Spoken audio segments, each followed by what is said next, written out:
इतनी बड़ी हमारी डिमांड है कि पसमानदा समाज जो भी इंडिया में है उनका हिस्सा उन्हें मिलना चाहिए। और सुप्रीम कोर्ट ने ये बात सुनी और हमें मतलब तारीख भी दे दी।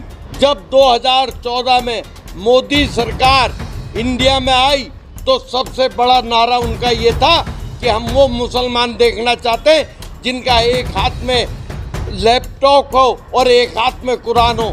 ये मोदी साहब का नारा था। अल्लाह का बहुत बड़ा रमज़ानों का मुबारक महीना था हमारे।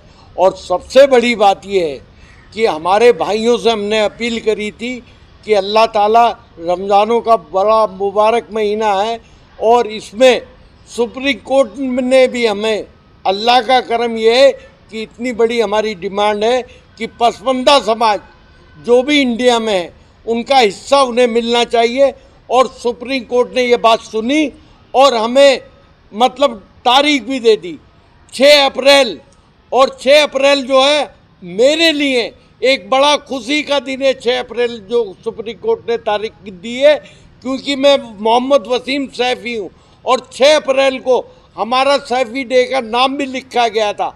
और हम इसे मेरे दूसरे समाज के भाई दूसरी तरफ ना ले, क्योंकि ये अल्लाह की तरफ से हुआ है कि अच्छे काम में अल्लाह की मदद आती है। और आप सबके बच्चों के हक के लिए और आप सबके समाज के लिए मैं सुप्रीम कोर्ट गया हूँ। और मैं चाहता हूँ कि आप लोग भी सभी एक एप्लीकेशन लिख के हमें दें कि हम भी इस चीज़ के हिस्सेदार हैं, हम भी इस हिस्सेदार हैं। मैं थोड़े से नाम अपने पसमानदा समाज की बात कर रहा हूँ, मैं थोड़े से नाम वो नहीं ले पाऊँगा, मगर मैं बताता हूँ इसमें एक वसीम सैफ़ी की बात नहीं है, वसीम बढ़ई की बात है। पहले मैं अपने आप को बढ़ई कहता हूँ। एक मेरे अंसारी भाई की बात है, एक मेरे अब्बासी भाइयों की बात है, एक मेरे नाई बिरादरी जो है, सॉरी मुझे माफ़ कर दें, जो उनका नाम है जिस भी उन्होंने नाम रखे गए, अलवी बिरादरी की लड़ाई है। मेरी लड़ाई जो है पसमानदा समाज की है। जो हमारे जो ग्रुप में और लोग जो हैं, क्या नाम इन्हें, जो हमारी मुस्लिम जातियों में हमारे भाई आ गए हैं, जो मतलब गुजर बिरादरी से आते हैं, उनका भी रिजर्वेशन नहीं है। मगर जो गुजर भाई हमारे नॉन मुस्लिम में आते हैं उनका रिजर्वेशन है। जो एसटी एसटी में ओबीसी वाले आते हैं उनका रिजर्वेशन है। एसटी एसटी ओबीसी में हम भी आते हैं, जहाँ से एक हमारा हिंदू भाई जो एसटी एसटी ओबीसी में आता है वो वहाँ से इलेक्शन लड़ सकता है। मगर हमारा धोबी भाई उस सीट पे जो मुसलमान है वो नहीं लड़ सकता। तो हमारी जातिवार किसी से लड़ाई नहीं है। मगर मैं उन लोगों से अपील करना चाहता हूँ कि हम सबको, सारे समाजों को, आप सबको इनवाइट करता हूँ और आप सब मेरे साथ रहें और मैं आपके पीछे रहना चाहता हूँ।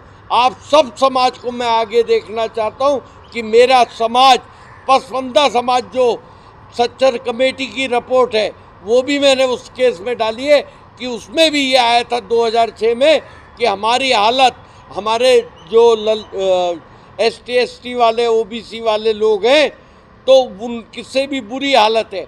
और उसके बाद में 8 साल सरकार रही इंडिया में कांग्रेस की, समझे नहीं, इन कांग्रेसियों ने उसमें भी नहीं सुना।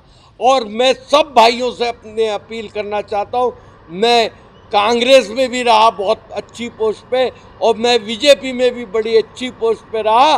मगर जब मेरी एसटी एसटी ओबीसी की बात आई तो मैंने सारी पार्टियों को तलाक दे दी और ना ही मैं किसी पार्टी के साथ हूँ। आज मैं पसमानदा समाज के साथ हूँ और सभी अपने पसमानदा समाज से अपील करता हूँ कि वो भी सारी पार्टियों को छोड़ दें और हमारे जो आपस में हम सर जोड़ के बैठे उसके साथ एक साथ जुड़ जाए। वसीम साहब, जानना ही चाह रहा था मैं कि आपका संगठन का नाम क्या है। और जाहिर सी बात है कि आप कई सारे समाजों का नाम भी ले रहे हैं, जैसे अंसारी, मंसूरी, सैफी का भी आपने नाम लिया, सैफी आप खुद भी हैं, अलवियों का भी नाम आपने लिया है, गुजरों का भी नाम लिया है, हिंदू गुजर की भी बात कही है, उनको ओबीसी का लाभ मिल रहा है। बात 340, 341 की भी आती है, 342 की भी आएगी। 341 पर पाबंदी है धार्मिक, 340 पर खुला है। तो आप किस मौजूद की बात कर रहे हैं? हिंदू ओबीसी को भी लेंगे साथ में या खाली मुसलमानों की बात कर रहे हैं आप?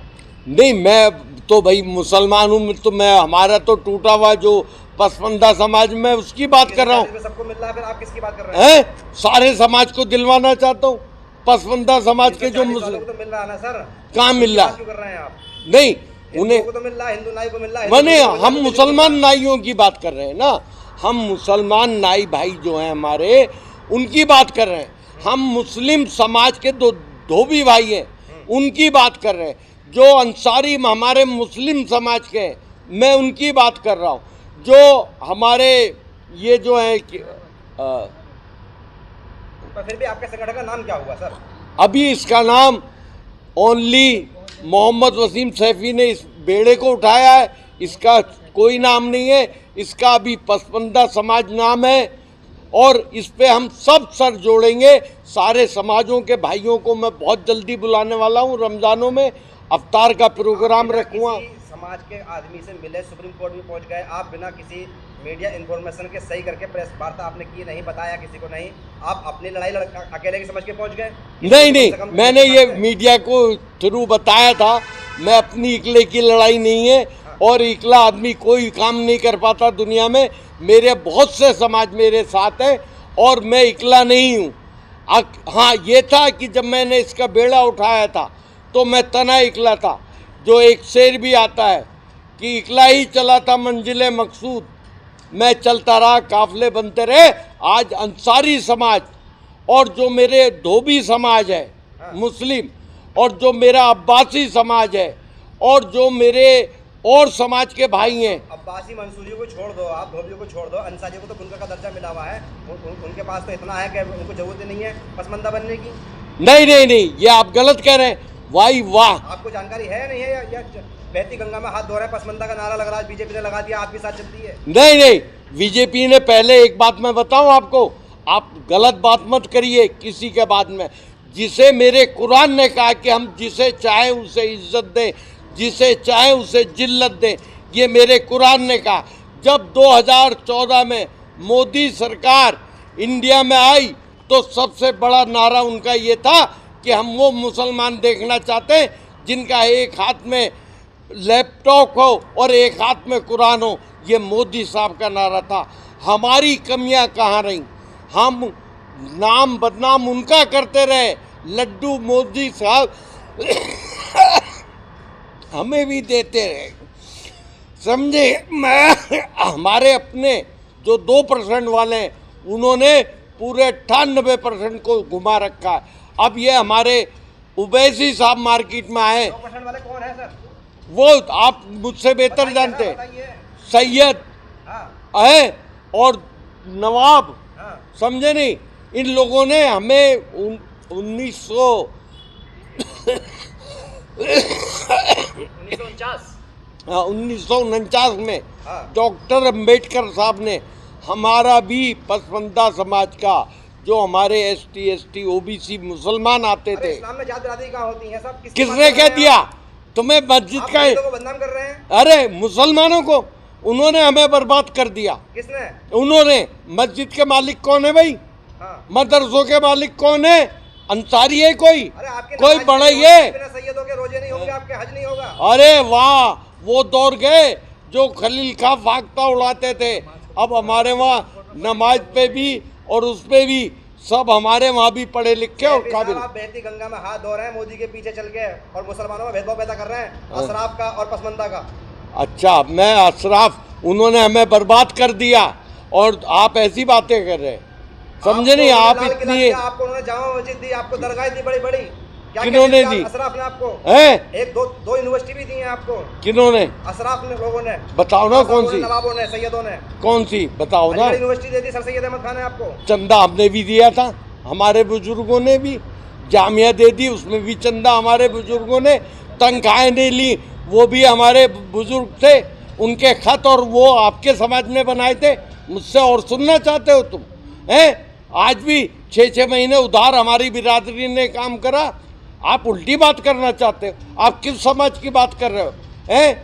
जितने टेक्निकल काम करने वाले थे मेरे भाई, चाहे वो धुने थे, चाहे वो जुलाई थे, चाहे वो बड़े ही थे, चाहे वो तेली थे, चाहे वो कोई भी जाति के थे, वो मेहनत की कमाई का पैसा खाते थे और उन्हें बर्बाद करने वाले हमारे अपने थे। आज भी आप ये कहना नहीं चाहिए, जितने मरकज़ हैं, जितने, मुझे कहना नहीं चाहिए तुम्हारा ये देवन किसके हाथ में है। लाल बत्ती अपनी चाहिए थी उन्हें, वसीम को अपनी लाल बत्ती नहीं चाहिए। वसीम को मेरे अब्बासी भाई की लाल बत्ती चाहिए, मेरे और समाज के भाइयों की लाल बत्ती चाहिए। उन्होंने कौम को बेच दिया, जो आज उनके जरासा निवाला उनका छीना गया। तुम्हारे अमरोहा ज़िले के जो रहते हैं ना, उनकी बात बता रहा हूँ। अमरोहा ज़िले में एक साहब को समाजवादी ने टिकट दिया, एक भाई को, तो वो कह रहे ये जो हाथी की सवारी है हराम है, और पता चला दूसरे 5 साल बाद में उन्हें टिकट दे दिया मतलब माया जी ने, बहन जी ने, समझे नहीं, तो वो सवारी हलाल हो गई। आप मुझसे उस बात पे बातें मत करो, मुझे सबका मालूम है। मैं अपने समाज, आपको, आप पहले कभी हिंदू हुआ करते थे, मोहन भागवत कह रहे हैं कि सारे सबको वापस आना पड़ेगा। पहले हिंदू होते थे आप लोग, नाई धोबी तेली हिंदुओं में होते हैं। आपको अशराफ लोगों ने, खान साहब नवाब लोगों ने मुसलमान बना दिया। ये क्या छोटा मोटा एहसान है आपके ऊपर? किसने? दोबारा फरमाइए आप। आप पहले हिंदू हुआ करते थे, खान साहब नवाबों ने आपको मुसलमान बना दिया। ये कोई छोटा मोटा एहसान है उन लोगों का? आहा आहा, उन्होंने हमें मुसलमान बना दिया, उन्होंने हमें गुलाम बना दिया, है ना।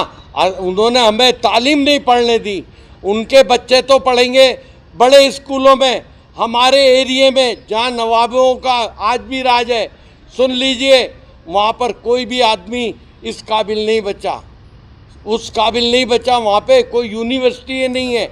जहाँ हमारे ठाकुर भाइयों का, हिंदुओं का राज था, वहाँ मुसलमान तालीम याफ्ता मिलेगा। सैफी साहब, क्या लगता है ये याचिका सुप्रीम कोर्ट में टिक पाएगा? क्या सुप्रीम कोर्ट सुनने के लिए तैयार है आपकी याचिका?